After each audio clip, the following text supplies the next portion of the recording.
प्रेम sir, ये जो जो स्थिति बनी है, अब प्रियंका गांधी ट्वीट करें, राहुल गांधी जो बात कह रहे हैं बड़ी मुखरता के साथ उन्होंने कही, मल्लिकार्जुन खड़गे ने कही, सारे लोग कहें वो सब ठीक है। लेकिन अगर दलितों के नाम पे आप 4-4 बार मुख्यमंत्री बनी, दलित राजनीति की मसीहा हुई, आज आपको एकदम से 7-8 साल 10 साल के बाद, बल्कि 10 साल क्या 13 साल के बाद अगर ठीक से देखा जाए तो 2012 के बाद अगर कोई रैली हो रही है, 13 साल के बाद आपको दलितों की याद आती है, और वो भी तब जब दलित जो है पूरी तरीके से आपसे बिखर चुका है। उसने अपने लिए एक अलग, एक जो भी लोग आज उसकी बात कर रहे हैं, मुद्दा उठा रहे हैं, वो दलित अपने अपने जगह ढूंढ रहे हैं। वो चाहे जिस भी पार्टी के साथ हो, मैं उस पर नहीं पड़ता। और आप जब आती हैं तो बजाय उन मुद्दों को एड्रेस करने के जो आज देश में समस्याएं हैं दलितों की, आप टारगेट करती हैं एक पर्टिकुलर पार्टी को, दूसरी पार्टी की तारीफ करती हैं जो सत्ताधारी दल है, जहां पर इतने सारे प्रताड़ना के मामले चल रहे हैं, इतने सारे प्रताड़ना के आरोप लगे हैं प्रदेश से लेकर के देश स्तर पर, उसकी आप तारीफ करने लग जाती हैं। क्या मायने निकाले जाए इसके? देखिए राम प्रकाश जी, मायावती जी की जो सियासत है उसमें उन्होंने अपने आप को एक्सपोज किया है। हम तो समझ कहते हैं ना, जो होना होता है वही होता है, ऐसा कहा जाता है। लेकिन मायावती जी के साथ क्या है, वो जो राजनीतिक राह चल रही है वो दक्षिण पंथ के साथ मिलकर चलने की राह है। उनको सत्ता से कोई विरोध नहीं है और वो अपोजिशन का पोजीशन लेने को भी तैयार नहीं है।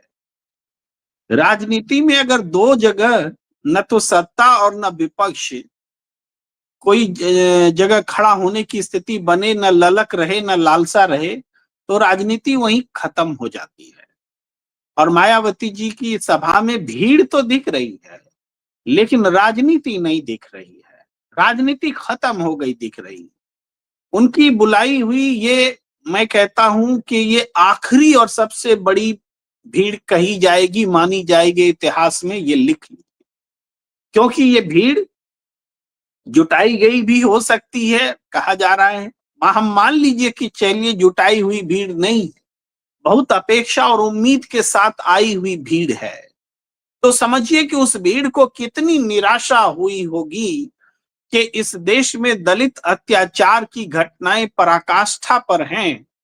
भाई आईपीएस सुसाइड कर रहा है और दलित चीफ जस्टिस ऑफ इंडिया पर जूते फेंके जा रहे हैं, और दलित की मसीहा कही जाने वाली मायावती जी काशी राम की राजनीति की विरासत की डोर संभाल रही मायावती जी उस पर एक शब्द बोल नहीं रही है, तो ये भीड़ कल को क्यों आएगी?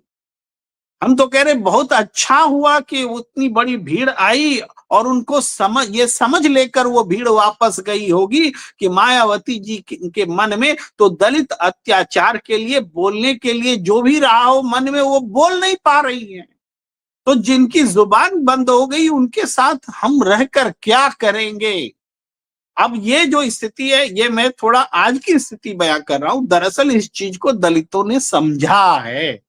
हम तो कह रहे हैं ये भीड़ आई बहुत उम्मीद के साथ, क्योंकि यही वो भीड़ थी जो लोकसभा चुनाव में शिफ्ट हुई।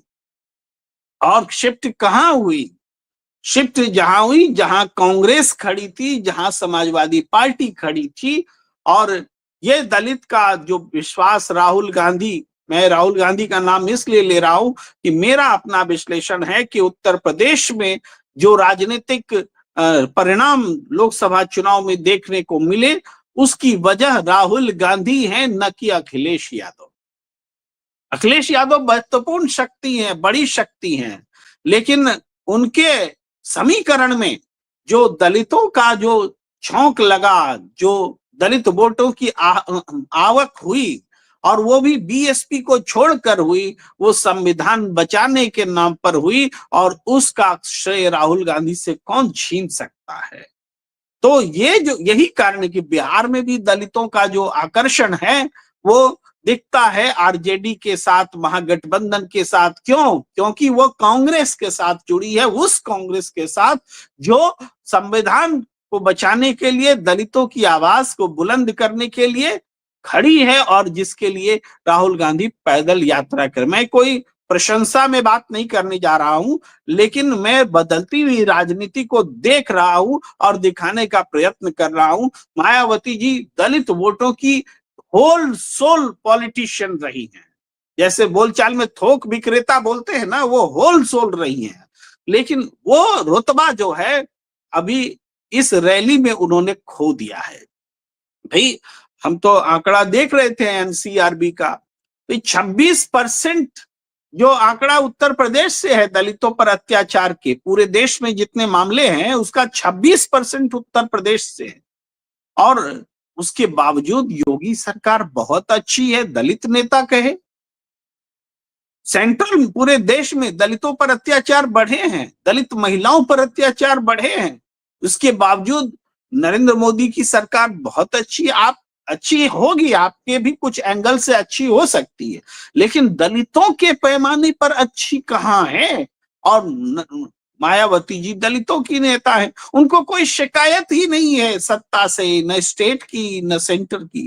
यानी जो चल रहा है सब बहुत अच्छा हो रहा है। दलितों पर अत्याचार जो हो रहा है ये तो होना ही था, दलित तो पैदा ही हुए हैं अत्याचार सहने के लिए। क्या मायावती जी ये कह रही हैं खामोश रह करके? इसलिए जो भीड़ आई बहुत उत्साह के साथ आई, जो भीड़ लौटी उतनी ही निराशा के साथ लौटी है। इसलिए मैं ये कहता हूं कि मायावती जी के लिए ये जीवन की सबसे बड़ी भीड़ वाली रैली है और ये बनी रहेगी। अब ये भीड़ वो नहीं जुटा सकेंगी आगे। जी एक दो सवाल सीधे सीधे प्रेम सर, मेरा जो सवाल है, एक तो स्वतः पहला सवाल ही कि क्या मायावती की रैली ने कल दलितों के लिए समस्याएं बढ़ाने का काम नहीं किया है? जो सियासी दल अभी तक दलितों की कम से कम वोट बैंक के लालच ही अगर हम मान लें, राजनीति का आरोप ही लगा दे, कोई राजनीति का आरोप लगा दे, तो भी कम से कम वो दलितों के साथ खड़े थे, तमाम मामलों में खड़े हो रहे थे। अब उनके मन में ये शंका नहीं आएगी कि नहीं हम दलितों के लिए संघर्ष कर रहे हैं लेकिन दलित जो है मायावती के साथ जा रहे हैं, जबकि मायावती जी की स्थिति सभी को पता है, उनका राजनीतिक पराभव सबको दिख रहा है, उनको दिख रहा है कि वो किस डर से जो है एक शब्द बोल नहीं सकती हैं। मैंने जिक्र किया, एक सवाल और दो कमेंट किया आकाश आनंद ने, उन्होंने पार्टी तुरंत छीन ली, उनके कब्जे से उनको हटा दिया, पार्टी से बाहर कर दिया। ऐसे में एक तो क्या मायावती की इस रैली ने दलितों के लिए समस्या नहीं खड़ी की, और दूसरा सवाल मेरा यह है कि जो दलित वहां से निराश होकर के कल लौटे, क्या आज मायावती इस स्थिति में रह गई हैं कि उनके कहने पर दलित कहीं चला जाएगा, चाहे वो बसपा की वोट देने की बात हो या भाजपा को, कांग्रेस को, सपा को, किसी को भी? जी देखिए राय साहब, बात यह है, मैं जहां तक एनालाइज करता हूं तो दलितों को इस रूप में देखता हूं कि दलित कभी किसी से विद्रोह नहीं करते, दलित किसी से बगावत नहीं करते, दलित किसी से नफरत नहीं करते, लेकिन दलित दुखी होता है, दलित मायूस होता है, ये उनका एक गुण है। तो मायावती से वो निराश होंगे, बहन मायावती से निराश होंगे दलित, लेकिन बहन मायावती से आक्रोशित नहीं होंगे, ये मैं लिख कर देता हूं। उनका स्वभाव ही नहीं है आक्रोशित होने का। तो इसका मतलब क्या है? इसका मतलब ये नहीं कि भीड़ आई, भीड़ आगे भी आती रहेगी, आती रह सकती है निराश होने के बावजूद, लेकिन उम्मीद वाली भीड़ जो है वो मायावती जी के साथ नहीं आएगी। उम्मीद वाली भीड़ राहुल गांधी के साथ आती है, जो नहीं है दलित। दलित आप ये समझिए, आज अगर दलित के एक दलित के जज, सुप्रीम कोर्ट के चीफ जस्टिस जो दलित हैं, उनके साथ जो हुआ, अगर ये किसी और बिरादरी के साथ हुआ होता तो वो सब आक्रोशित होकर के प्रदर्शन कर रहे होते, लेकिन दलित में ऐसा नहीं है। दलित आई लव गवई बोल करके नहीं खड़ा है, समझ रहे हैं इस बात को? नहीं खड़ा है। तो ये दलित का स्वभाव है। लेकिन क्या इसका मतलब ये मान लिया जाए कि दलितों को पीड़ा नहीं है? आप घूम कर देख लीजिए, दलितों के बीच में साइलेंटली ये मुद्दा दलितों के बीच में चल रहा है कि हमारे चीफ जस्टिस भी हम बन जाएं तो क्या होगा, हमारे साथ ये समाज सही व्यवहार करने को तैयार नहीं है, ये सिस्टम हमें सुरक्षा देने को तैयार नहीं है, ये बातें उनके मन में घर कर रही है। तो जो उनके नेता हैं उनसे तो उम्मीदें उनकी खत्म हो रही है बिना बोले हुए। यूं ही कोई राहुल गांधी को फॉलो थोड़ी कर रहा है, अपनी जाति के जो जातीय नेता हैं उनसे नाउम्मीदी ही तो राहुल गांधी को दलितों के बीच में स्थापित कर रही है। भाई जैसे अखिलेश यादव जी, भाई जो उनकी राजनीति है उत्तर प्रदेश में या बिहार में तेजस्वी यादव जी की जो राजनीति है, सब लोग जानते हैं कि दलित और ओबीसी के बीच में, और खास करके यादव के वर्चस्व वाली जो ओबीसी है उसके बीच में तालमेल होना बड़ा मुश्किल होता है, क्योंकि यादव ही उत्पीड़क होते हैं ऐसा सब दलित मानते हैं। और पहले होता क्या था, जो मनुवादी व्यवस्था में ब्राह्मण और दलित कॉन्ट्रास्ट दिखाया जाता है, ये छुआछूत भी होता है, लेकिन यादव तो लठैत की भूमिका में रहे हैं, आज चुके सत्ता में उनकी वो आ रहे हैं, तो इसकी वजह से दलितों के उत्पीड़न में सीधे उनका एक योगदान बन जाता है।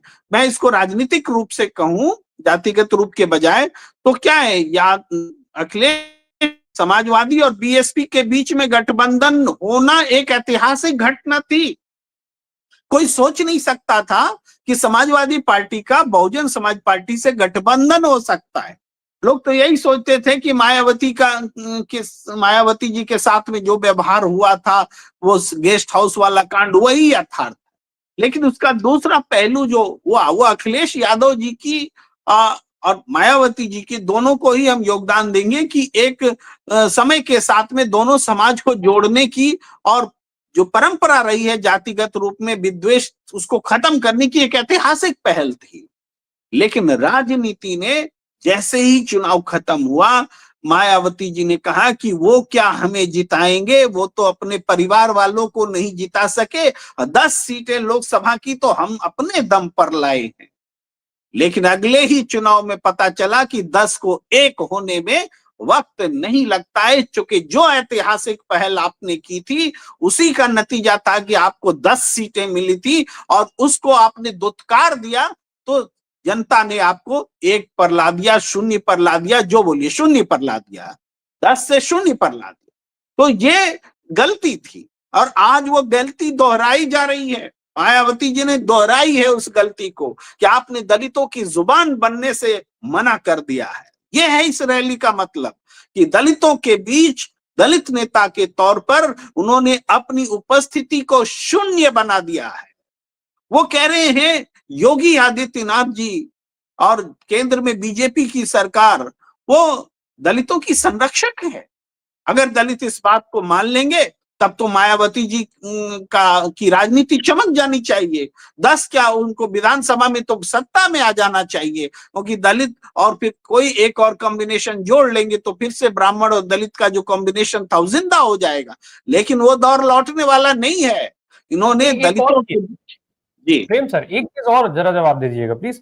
जिस तरीके से ये पूरा प्रचार हुआ, क्या आज मायावती जी के सिस्टम में वो ताकत थी, इतनी आक्रामक रह गई है उनके सोशल मीडिया से लेकर के, और मीडिया के लोग उनके इतना कहीं दिखाई देते हैं कि इस तरीके का प्रचार कर लें जिस तरीके से पूरा नैरेटिव चला है? देखिए, एक डिफरेंट तो जरूर रहा है मायावती जी का अपना प्रचार। उनकी बातों में आक्रामकता नहीं भी रहती है, तब भी उनके समर्थक वर्ग में उनकी बातों के जो अंतर्निहित बातें हैं वो सीधे वो ग्रास्प करते हैं, पकड़ते आए, और यही उनकी ताकत रही है। मायावती जी की यही ताकत रही है। मीडिया कभी सपोर्ट नहीं करता है मायावती जी को, लेकिन वो परिणाम लेकर आती रही है, ये रहा है। लेकिन आज मीडिया सपोर्ट कर रहा है। अब समझिए ना, परिस्थिति बदल गई। जिस मायावती जी को मीडिया सपोर्ट नहीं करता था और वो जन समर्थन से बड़ी ताकत हुआ करती थी, आज मीडिया उनके सपोर्ट में उतरा हुआ है, लेकिन जन समर्थन की दिशा बदल गई है। मैंने कहा भीड़ जुटी है, लेकिन भीड़ जुटेगी नहीं। ये उनके जीवन की ऐतिहासिक और सबसे बड़ी भीड़ है। ये मैं कह रहा हूं, दलित होकर उन्होंने दलित की जुबान को कुंद कर दिया है। ये इस रैली को इसी रूप में याद किया जाएगा और राजनीति भी इसी रूप से डिसाइड होगी। अब वो नहीं होगा कि 10 लोकसभा सीट हो जाएगी उनकी, कि वो विधानसभा में वो कोई बहुत बड़ी ताकत बनकर आ जाएंगी। वो खत्म है, क्योंकि दलित बहुत पॉजिटिव वोटर है। दलित बदला नहीं लेता है, दलित खिसक जाता है जो उसकी बात करता है उसके साथ। नहीं तो ये सर थोड़ा मैं लंबा हो रहा है क्वेश्चन, मैं आपसे कई कर ले रहा हूं। एक चीज मुझे समझा दें, जब पीडीए की बात हो रही है या हम इंडिया गठबंधन के लिहाज से बात करें, राहुल गांधी सामाजिक न्याय की बात कर रहे हैं, अगर वो वोट हासिल नहीं कर पाएंगी, बहुत अपनी पार्टी के लिहाज से वो ठीक है, विनिंग कंडीशन में नहीं आ सकती है, लेकिन क्या वोट काट पाने की स्थिति में है? जो दलित समाज जुड़ा था पीडीए के नाम पे सपा से और सामाजिक न्याय के नाम पे कांग्रेस से, वो क्या मूव ऑन कर सकता है? देखिए, वोट देखकर ही तो वोट आता है। अगर जिसका वोट बेस वोट जो है, जैसे मायावती जी का बेस वोट दलित है, वो स्ट्रांग होता है तो उस शक्ति के साथ दूसरी शक्ति जुड़ करके राजनीतिक समीकरण का निर्माण कर। लेकिन ये वो बेस वोट जब खिसक जाता है तो कोई दूसरी शक्ति भी आकर के मिलने से परहेज करने लगती है। यही यथार्थ है। वरना चंद्रशेखर रावण जी भी तो बहुत दिन से सक्रिय हैं। कौन बड़ी शक्ति आके उनको मिल लेती है? भाई अखिलेश यादव जी के साथ फोटो खींच जाता है, लेकिन संबंध संपर्क समीकरण नहीं बन पाता है। तो ये है। तो हमें लगता है कि बिहार के चुनाव में एक मैसेज देने की कोशिश भी इस रैली से की गई थी कि दलितों को वो एक संदेश देंगे कि दलित बीजेपी के साथ आए। लेकिन जो दलित आज जूते खा करके उसकी वेदना से गुजर रहा है और उस वेदना से जो नेतृत्व नहीं जुड़ा हो, वो नेतृत्व रह ही नहीं जाता। इसलिए बिहार में इस रैली का प्रभाव शून्य पड़ेगा।